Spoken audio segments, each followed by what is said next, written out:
Wait. Say that last sentence again. Everything that we see is a projection of what's happening within our own mind, our own conscious, and all of the conscious together.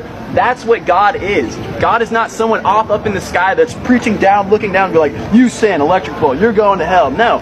God is a collective consciousness of everyone. I'm God, you're God. Everyone here is God. Okay. Now, if what you say is right, that I cannot perceive reality, I just make up reality in my head with my perception. It doesn't mean you make it up, but you are able to interpret the reality differently than how you might interpret it right now. It doesn't mean that it's just, made up. It's how you perceive things. Really? Well, then where does your rational mind come from? My rational mind comes from my consciousness. What does that mean? My consciousness is basically how, from birth, my life perceives all of the information around it. I'm sure you know of the Trinity, body, mind, and spirit. When we're born, we are born with the spirit, the new mind, and a new body. So we have the collective consciousness, which is the spirit, which is in all of us. The body is the physical way that we experience the reality, and the mind is the mind that interprets it, the actual consciousness. What is spirit?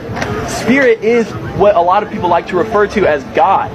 Spirit is the kind of consciousness that everyone has and is able to basically use. And what can happen is when all the collective consciousness comes together with the same intent, that is when a miracle is able to happen, because there's such a strong force behind it, the unseen force that has a lot to do with quantum physics, that unexplainable things start to happen.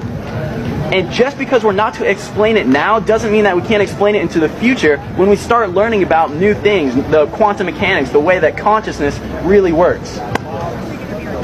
What is spirit? Where does spirit come from? Spirit started from the great beginning. A lot of people like to call it the Big Bang, everything like that. There was one consciousness. You might refer to him as God.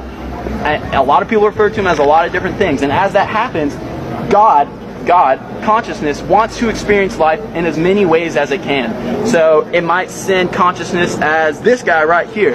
Intelligent, smart guy, he's experiencing consciousness in his own way. And then he might want to send it to some other person in India who grows up in some kind of temple, Buddhist temple, whatever. And he's experiencing his consciousness in a different way. So it is all of the same consciousness experiencing it in different realms. Does this stone have consciousness?